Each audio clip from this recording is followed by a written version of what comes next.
trials, we honored the dream. In unity, we rose unshaken in dream. All the strength begins with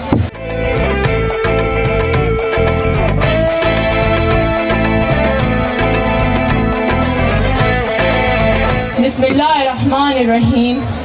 Dear audience, Assalamu alaikum.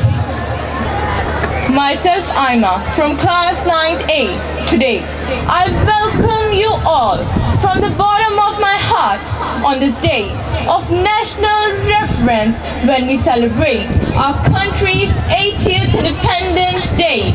Today, I feel immensely honored to having been given an opportunity to address all of you on this beautiful occasion.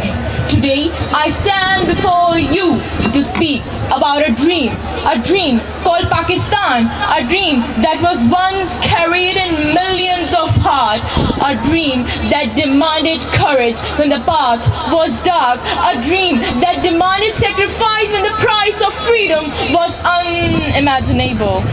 And then came that historic dawn, August 14, 1947. As we all know, that Pakistan gained independence on August 14, 1947.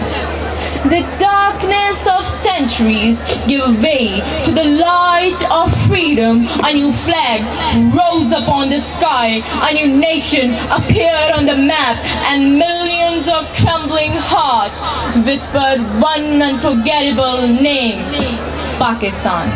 Dear audience, let me remind you of some words of Quaid-e-Azam. He said that no power on earth can ever undo Pakistan.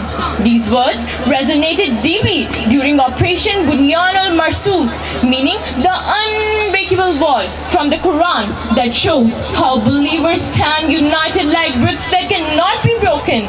In this operation, our forces exemplified courage and devotion to duty, proving that every part of Pakistan is protected with love and sacrifice, and that no other nation, no other enemy can ever defeat my homeland, your homeland, and our homeland, Pakistan.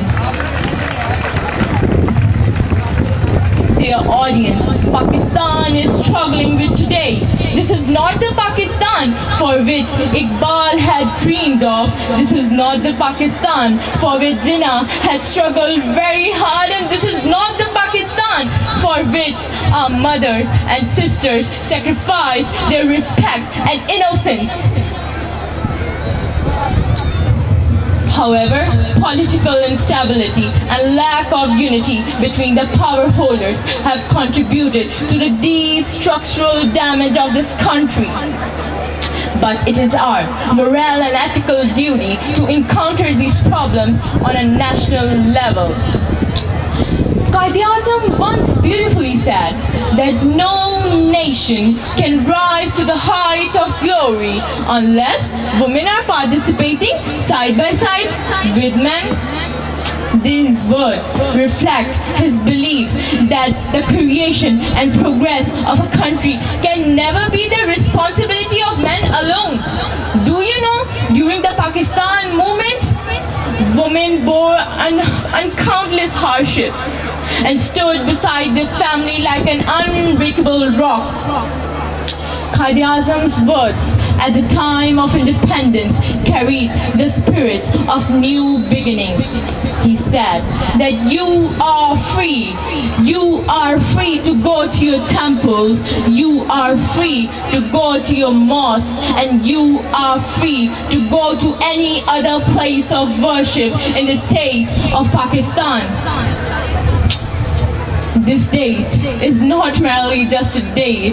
It was a day our dreams become reality. The cries and blood and courage of millions of hearts gave birth to this nation, and our legacy will live forever.